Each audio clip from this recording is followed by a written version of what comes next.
여러분, 하나님께서 우리를 사랑하신다는 것은 변함없는 사실입니다. 맞죠? 하나님께서 우리를 사랑하십니다. 그리고 이스라엘 백성들을 보면 참 그 사랑을 너무 많이 받았어요. 정말 많이 받았는데도 지지리도 하나님의 말씀을 안 듣는 것을 볼 수가 있죠. 이스라엘 백성들 우리 성경 읽어보면 어떻게 이렇게 하나님 말씀을 안 들을까 싶을 정도로 안 듣고 있는 이스라엘 백성들의 모습이 또 호세아에서도 나타나는 거죠. 하나님께서 여러 번 권면했는데도, 하나님께서 여러 번 말씀하셨는데도 참 말을 듣지 않는 이스라엘 백성들이 있어요. 그래서 하나님 어떻게 하십니까? 심판하시죠. 심판하십니다. 소돔과 고모라처럼 그렇게 심판하시는 것이 아니라 이들의 음행과 음란에 대해서 경고하고 돌이키도록 요청을 했는데도 하나님 한 분을 바르게 사랑하고 충성하는 것이 우리의 신앙생활인데 바르고 충성하지 않는 것을 보고 하나님께서 음행한다라고 이야기를 하시면서 그들을 심판하는 모습을 보이시는 거예요. 음행한다는 표현까지 써가면서 나 외에 다른 신을 섬기는 것을 음행한다라고 이야기하면서 심판을 하시는 것을 볼 수가 있어요. 이 음행이 어떤 형태로 나타났습니까? 금과 은과 양털과 포도주, 이런 모든 것을 사실은 하나님께서 주신 것인데 하나님께서 주신다고 하지 않고 바알들이 준다고 생각을 했죠. 바알들이 준다. 세상에 붙은 욕망 때문에 하나님을 향한 음행을 계속해서 하는 거예요. 내가 지금 가진 것이 너무 좋으니까, 내가 지금 누리고 있는 것이 너무 좋으니까 하나님을 향한 믿음보다는 바알들을 향한, 바알들이 나에게 준다라고 그런 음행을 하고 있는 거예요. 그래서 하나님 어떻게 하십니까? 거두어 가시죠. 금도 거두어 가시고 은도 거두어 가시고 양털도 거두어 가시고 모든 것을 다 거두어 가십니다. 여러분, 이스라엘 백성이 행하는 음행의 가장 중요한 이유가 무엇입니까? 지식이 부족한 거예요. 이스라엘 백성들이 지식이 없어서 음행을 하는 가장 중요한 이유가 되는 것이죠. 여호와를 아는 지식이 없는 거예요. 자, 14절에 보면 이렇게 나와 있습니다. 그러므로 보라, 내가 그를 타일러 거친 들로 데리고 가서 말로 위로하고, 여러 번 권고했는데도, 여러 번 하나님께서 이야기하셨는데도 그러므로 심판을 행하는 거예요.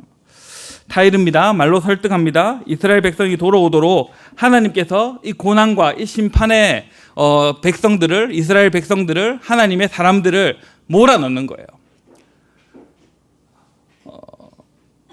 고난을 주기 위해서가 아니라, 고난 때문에 멸망을 당하게 하기 위해서가 아니라 이 이스라엘 백성들이 돌아올 수 있도록 이들에게 고난을 주시는 거예요. 하나님께서 말로 설득하시고 이들을 끝없는 위로하시고 온갖 것 다 하시다가 고난으로 몰아넣으시는 것을 볼 수가 있는 거예요. 사랑하는 여러분, 심판이 임했습니다. 멸망과 진노의 심판이 아니라 말을 듣기 위한 심판을 하나님께서 내리시는 거예요. 내 말 좀 들어라 제발. 내 말 좀 듣고 제발 나에게 다시 돌아와라 라는 심판이죠. 심판 자체가 목적이 아닙니다. 멸망이 목적이 아니라 심판을 통해서 거친 들로 데리고 갑니다. 매우 거친 들로 데리고 가시고 그곳에서 그렇게 말로 해도 듣지 않던 이스라엘 백성들이 돌아오기만을 기다리시는 하나님의 마음이 있는 거예요. 계속해서 귀 기울여 듣도록 하나님께서 이야기하시는 겁니다. 여러분, 참 우리들은 어떤 면에서 받아들이기 쉽지 않지만 사실 우리들은 하나님이 이야기하시면 한 귀로 듣고 한 귀로 흘러버리는 경우가 너무 많죠. 저만 그렇습니까? 저는 참 많은 것 같아요. 하나님께서 메시지를 주시면 그냥 한 개로 흘려드려버리고, 저번 주에도 참 은혜 많이 받고 갔다 생각했는데 이번 주에 또 제 이야기 나오니까 눈물 쏟는 제 모습을 보면서 참 제가 또 1, 2주일 동안 참 못됐게 살았구나라는 생각들을 했어요. 사실 하나님이 아무리 말씀하셔도 잘 안 들어요. 귀 기울여서 듣지 않습니다. 말씀 안 들으면 완전히 망하는 것인데 우리의 꾀와 모략이 통하지 않도록 광야로 나가고 나서부터 그때부터 하나님 말씀을 듣기 시작하는 거예요. 우리가 가만히 편안히 있을 때는 하나님 말씀 잘 안 들어요. 그런데 광야로 나가면 하나님 말씀 잘 듣는 거죠. 왜냐? 우리 머리를 굴릴 틈이 없으니까. 우리의 능력을 발현할 기회가 없으니까. 이게 이스라엘 백성들의 모습입니다. 이게 이스라엘 백성들의 모습이에요. 완전히 망가지고 가진 것을 전부 다 잃고 완전히 바닥을 치는 그 순간에 하나님의 음성이 들리기 시작하는 거예요. 자꾸 붙들고 의지할 것이 있어서 하나님을 바라보는 것이 아니라 진짜 내가 아무것도 가진 것 없을 때, 내가 바닥을 칠 때 하나님의 음성이 들리기 시작하는 거예요. 징계하시고 형벌을 받게 하신다. 왜 그렇습니까? 듣게 하시려고.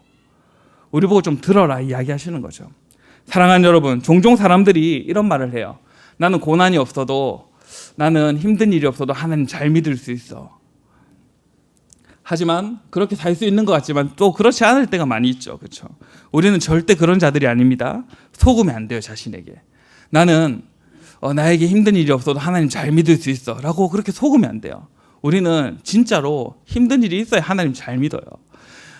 여러분들 보시면 알잖아요. 그렇죠? 내 자신을 한번 돌이켜보면 알잖아요. 내가 언제 하나님을 가장 잘 믿었는지, 하나님께 가장 의지했는지 보이는 거예요. 나는 하나님한테 안 두들겨 맞아도 되는데 라고 생각하는 사람들 너무 많이 있을 텐데, 많이 맞았기 때문에 또 안 맞아도 되는데 라고 생각 많이 하셨을 텐데, 그래도 또 맞아야죠. 하나님한테 두들겨 맞아야죠. 그렇죠? 고난의 자리로, 광야로 하나님께서 계속 내보내시는 거예요. 우리에게 고난이 없으면 사실 제대로 들을 줄은 몰라요. 들을 줄은 모릅니다. 바닥까지 떨어져야지 그때야 제대로 들리게 되는 거예요. 또 코인 이야기를 해서 이상한데, 젊은이들, 청년들 코인 바닥까지 떨어져 봐야 어른들이 하지 말라는 거 이해를 하죠. 그렇죠? 저만 그렇습니까? 80%가 떨어져 봐야 정신을 차리고 돈을 빼죠. 그렇죠? 그리고 나서 오르고 있는 것을 보고 있으면 열불이 터지는 거죠. 주식도 마찬가지죠. 바닥을 쳐와야 하지 말라는 것을 알게 되는 거죠. 그렇죠? 하나님 하지 말라고 항상 주식하는 사람들 항상 그래요. 저 사람이 팔면 내가 사면 된다. 이거는 모든 사람에게 있는 거죠. 그렇죠? 저만 그렇습니까? 아니면 다들 손해를 보셔서 아무 반응이 없는 겁니까? 갑자기 이런 이야기해서 죄송한데 이거 이야기하고 싶은 거예요. 바닥을 쳐봐야 알아요. 하나님 앞에서 우리가 바닥을 쳐봐야 하나님 앞에 다시 갈 수 있는 거예요. 우리가 살면서 온갖 것들을 경험하면서 살게 돼요. 정말 참 사람이 얼마나 미련하고 어리석고 그런지 보게 되는 거예요. 이렇게 보이는데도 당사자들은 몰라요. 옆에서 하나님 너에게 이야기하신다. 하나님 너에게 뭐라 하신다. 하나님께 되돌아가야 된다라고 이야기를 해도 잘 모르지만 내가 닥쳐봐야 그것을 알게 되는 겁니다. 고난이 있고 실패가 있고 아픔이 있고 눈물이 있을 때, 그때 나에게 하나님이 보이기 시작하는 겁니다. 여러분, 오늘 사람들, 본문의 이스라엘 백성들 어떤 사람들입니까? 하나님 앞에서 신실하지 못하게 음란을 행했던 자들입니다. 거듭거듭 하나님을 바알이라고 불렀어요. 하나님을 향해서 내 바알이다 라고 이야기를 한 거예요. 이 알이라는 뜻은 사실은 하나님을 지칭할 때도 알이라는 단어를 쓰죠. 문자적으로는 하나님을 부르는 이름으로 쓸 수도 있지만 이 당시에는 이 알이라는 이름, 이 금지되었던 단어였어요. 하도 바알들이 성행했기 때문에 금지되었던 말이에요. 우상이 너무 성행했기 때문에 금지되었던 말인데, 남편이라 부르지 않고, 하나님을 남편이라 부르지 않고 바알이라고 부르고 있는 겁니다. 남편이 되어야 하는데 바알이라고 부르고 있는 거죠. 여러분, 남편이 좋아요? 아니면 남자친구가 좋아요? 여러분, 아내가 좋아요? 아니면 여자친구가 좋아요? 저는 둘 다 가져보지 않아서, 둘 다 가지지 못했기 때문에 잘은 모르지만, 또 제가 좋아하는 목사님이 그런 이야기를 하더라고요. 여자친구랑 남자친구는 자기의 이제 욕구를 충족시키는 관계가 되지만, 남편과 아내는 헌신과 충성을 요구하는 관계가 된다. 진짠가요? 제가 결혼을 안 해봐서 잘 모르겠습니다. 남편과 아내는 헌신을 요구하는 관계가 되기 때문에 그렇지 않으면 절대 부부관계는 성립될 수 없다라고 감히 결혼해보지 못한 제가 이야기를 합니다. 부부를 신실하고 책임있게 서로를 헌신해서 살아봐야지 부부의 소중함을 알고 부부의 관계 안에서 세상이 이해할 수 없는 것들을 이해할 수 있다라고 어디서 주워 들었습니다. 그런데 이 이스라엘 백성들은 끝없이 하나님을 남편으로 모시고 충성스럽게 살아가는 것이 아니라 그렇게 책임있게 행동하지 못하면서 그냥 하나님을 욕구를 충족시키는 대상으로 생각하고 있는 거예요. 하나님을 남편으로 모시는 것이 아니라 그냥 내 욕구를 충족시키는 바알이라고 부르면서 그렇게 살아가고 있는 거죠. 좋을 때나 안 좋을 때나 충성스럽게 반응해야 되는데, 이스라엘은 복이 오기만 하면 이야기하는 거죠. 나는 바알도 좋고 하나님도 좋다. 난 다 좋다. 나는 나를 좋게 해주는 것은 다 좋다. 이 땅에서 좋으면 뭐든지 좋다라고 이야기를 하죠.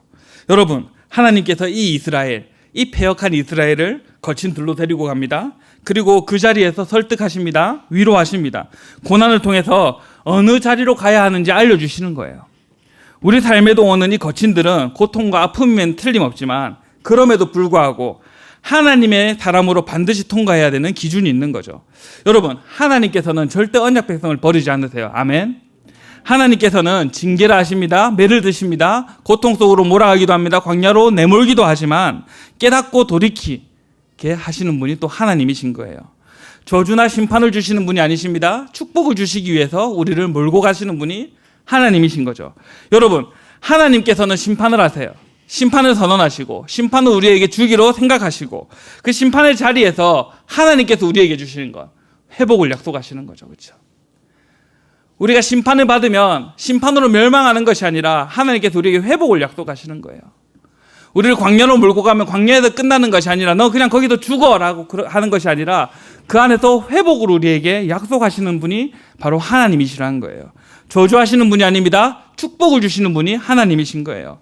여러분, 우리가 이 땅을 살아가는 동안 얼마나 많은 잘못들을 하고 살아가고 있어요. 그리고 하나님께서 몰아가는 그 고통 속에서 얼마나 많이 살아가고 있어요. 그렇죠? 거룩하고 성결하게 하나님을 바라보고 살아가는 것이 아니라 참 우리 안에 나쁜 마음들 많이 가지고 살아가는 것이 우리의 인생이에요. 그렇기 때문에 하나님께서 또 어떻게 하시죠? 절망으로 몰아가시고 고통으로 몰아가시고 광야로 몰아가시고 심판으로 몰아가시는 거예요. 고난이 없으면 정신을 차리지 못하기 때문에, 슬픔이 없으면 정신을 차리지 못하기 때문에, 그 슬픔과 고난과 아픔과 눈물이 전부 다 기쁨과 축복이 되게 하기 위해서 하나님께서 우리를 광야로 몰아가시는 겁니다. 여러분, 하나님 앞에서 우리가 그렇게 살잖아요. 그렇죠? 잘 되고 있을 때 하나님을 부르짖을 때와 참 안 될 때 하나님을 부르짖을 때는 참 우리의 눈물이 다르죠. 그렇죠? 잘 되고 있을 때는 그냥 밥 먹으면서도 하나님 아리가또 이러면서 식사할 때도 있지만 참 힘들 때는 제가 한 번씩 그렇게 기도해서 너무 죄송합니다. 참 힘들 때는 참 무릎 꿇고 진짜 눈물 흘리면서 1시간이고 2시간이고 3시간이고 아무것도 모르게 하나님 앞에서 그 눈물을 쏟아내는 경험들을 다 해보셨을 거예요. 여러분, 이렇게 주님께서는 우리를 위로하십니다. 아멘. 주님께서는 말로 설득하십니다. 아멘. 말만 하시는 것이 아니라 15절에 나오죠. 거기서라는 단어가 나와요. 거기서 비로소 그의 포도원을 그에게 주고 아골 골짜기로 소망의 문을 삼아 주리니 그가 거기서 응대하기를 어렸을 때와 애굽 땅에서 올라오던 날과 같이 하리라. 거기서라는 단어가 나온 거기서. 분명히 심판을 시행합니다. 하나님께서 심판을 주시는 곳인데 거기서라는 단어가 나와요. 심판을 주시는 거기서 무엇을 소유하게 하십니까? 포도원을 소유하게 하시는 거예요. 포도원. 이 포도원이 무엇입니까? 하나님의 축복, 하나님의 은혜가 그대로 나타나는 것이 포도원이에요. 너무 놀랍죠? 하나님은 광야에서, 어두운 곳에서, 힘든 곳에서 무엇을 주시냐면 포도원을 주시는 거예요. 가나안에서 주시는 것이 아니라, 내가 잘 되고 있을 때 주시는 것이 아니라, 내가 풍족할 때 주시는 것이 아니라, 나라를 잃어버리고 포로로 잡힌 그곳에서 하나님께서 포도원을 주시는 것을 볼 수가 있어요. 아골 골짜기 같은 곳. 오늘 나오죠. 아골 골짜기. 시편의 이 아골 골짜기는 고통과 절망의 표현입니다. 고통과 절망 속에서 하나님께서 포도원을 주시는 거예요. 그곳이 바로 소망의 문이 되는 거예요.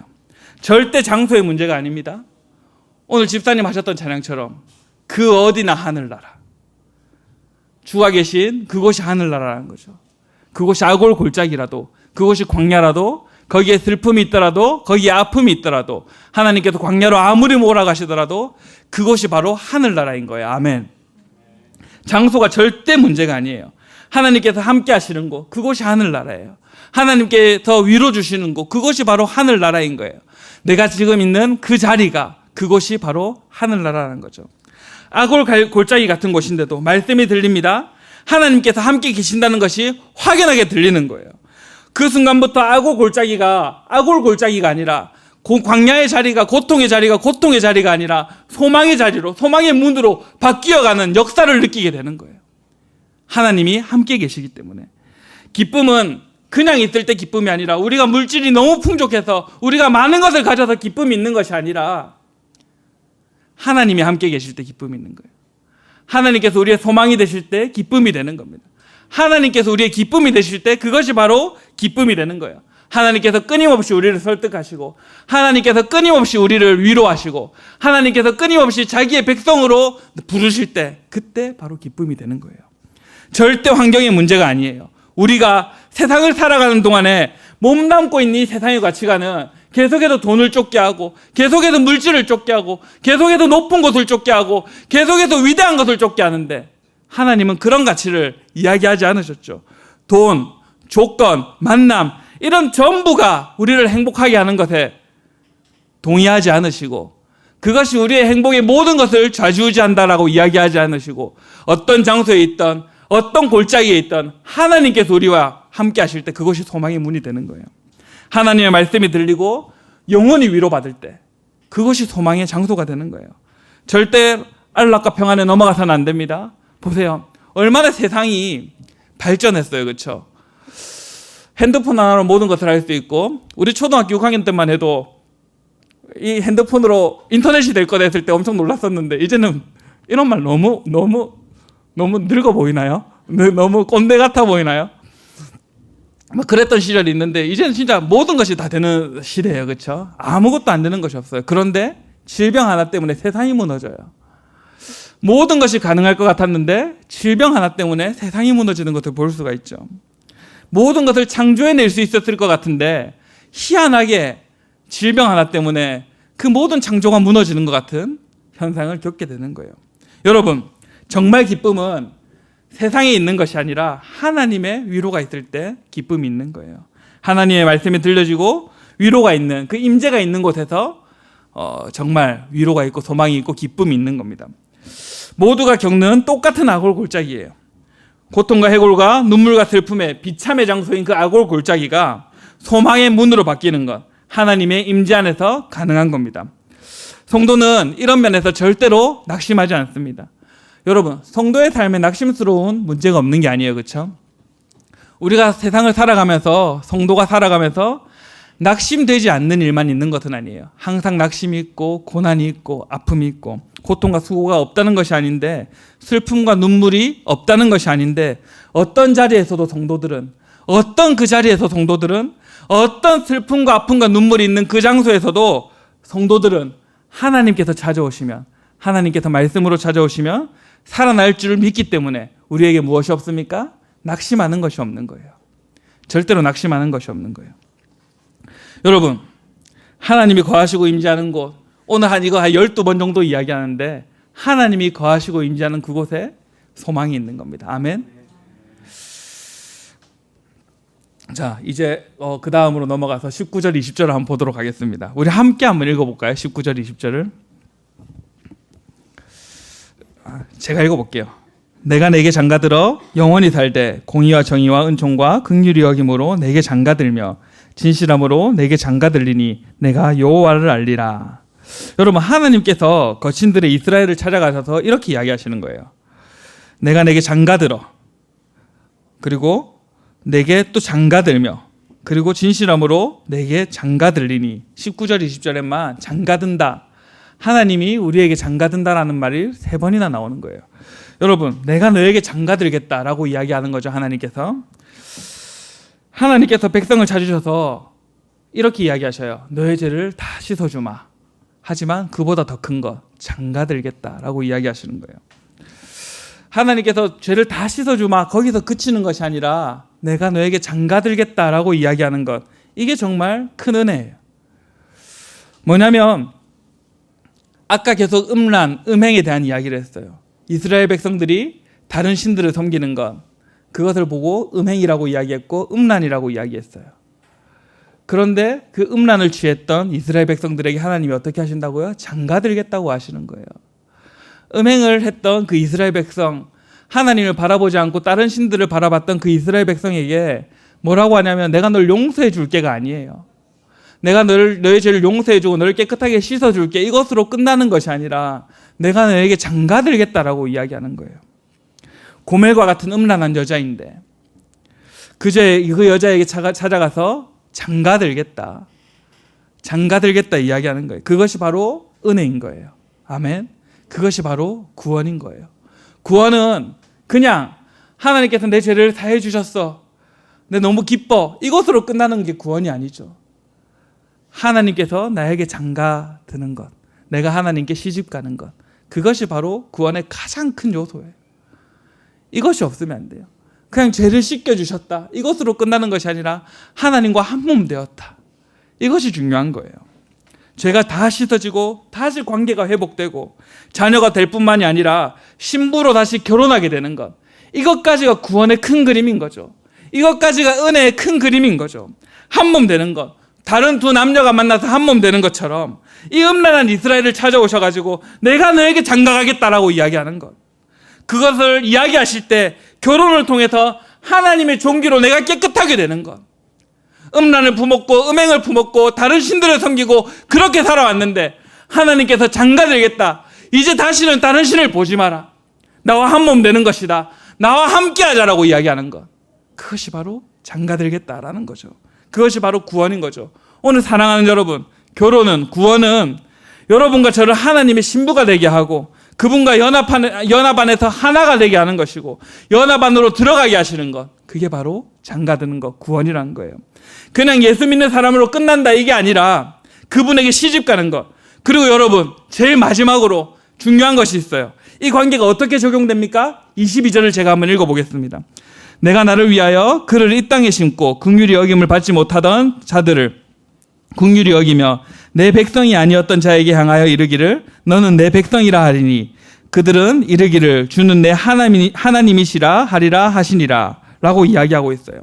이 관계가 어떻게 적용되냐면 백성들에게 대상이 죄를 지어서 버림받는 이스라엘뿐만이 아니라 백성의 대상이 버림받는 이스라엘을 넘어서는 기적이 있는 거예요. 다른 이방 민족에게도 다른 사람들에게도 예수 믿지 않는 사람들에게도 그 구원이 확대가 되는 거죠. 그냥 끝나는 것이 아니에요. 긍휼히 여김을 받을 수 없었던 자들, 긍휼을 여김을 받을 수 없었던 자들이 이 언약의 대상으로 초대되는 것, 이것이 구원의 큰 그림인 거예요. 그냥 이스라엘 백성들, 음행을 저질렀던 이스라엘 백성들, 내가 너를 사랑해서 내가 너에게 장가가겠다, 이걸로 끝나는 것이 아니라 전 세계 모든 민족에게 장가들겠다 이야기하시는 것. 자격이 없는 자에게, 조건이 없는 자에게, 아무것도 가진 것 없는 자에게, 병자에게, 죄인에게 이 사람들이 대상으로 초대되는 거예요. 하나님의 신부의 대상으로 초대가 되는 거예요. 이방인을 포함한 모든 사람들에게 신부의 대상으로 초대가 되는 거죠. 이 관계가 적용되는 겁니다. 이 세상을 살아가면서 이 관계는 특별한 사람들에게만 있는 것이 아닙니다. 돈이 많은 사람에게만 있는 것이 아니라, 잘생긴 사람에게만 있는 것이 아니라, 예쁜 사람에게만 있는 것이 아니라, 높은 관직에 있는 사람에게만 있는 것이 아니라, 높고 낮음에 아무 상관없이, 잘생기든 못생기든 아무 상관없이, 내가 좀 모자라든 아프든 환자든 그런 거 다 아무 상관없이 모든 관계가 적용되는 거예요. 상위 몇 프로에게만 적용되는 것이 아니라 누구에게든 적용되는 것. 한 사람에게만 적용되는 것이 아니라 이스라엘 민족에게만 적용되는 것이 아니라 누구에게 적용되는 것이 바로 이 구원의 기쁨이라는 거예요. 누구든, 모든 연약한 자, 모든 실패한 자, 모든 자격 없는 자, 모든 공로 없는 자, 수고하고 무거운 짐진 자들, 그런 모든 사람들에게 구원이 적용되는 거예요. 경쟁에서 이긴 사람이 가지는 이 세상의 원칙과는 달라요. 그렇죠? 무언가를 해서 경쟁에서 이겨야 되고, 무언가를 해서 높은 자리에 올라가야 되고, 무언가를 해서 돈을 더 많이 벌어야 되고, 더 많은 것들을 가져야 되고, 더 많은 재물들을 가져야 되고, 그것을 뛰어넘은 이방인이든 유대인이든 아무 상관없이, 백성이든 아니든 아무 상관없이, 긍휼을 받은 자이건 안 받은 자이건 아무 상관없이 이 말씀이 들린 모든 자들에게 임하시는 것이 무엇입니까? 구원이라는 거예요. 특정한 사람에게만이 아니라, 더 약한 사람에게만이 아니라 누구에게든 이 은혜가 적용되는 거예요. 믿으십니까? 여러분들은 그 구원의 은혜를 믿고 계십니까? 여러분들은 그 구원의 은혜 안에서 즐거움을 누리고 계십니까? 하나님께서 나를 광야로 내모시더라도, 나를 아골 골짜기로 내모시더라도 그곳에서 하나님을 찬양하고 하나님을 찾는 소망의 사람이 될 수 있습니까? 여기 있는 세움교회 모든 성도들은 그런 하나님 앞에 나아갈 수 있는 성도들 되기를 소망합니다. 우리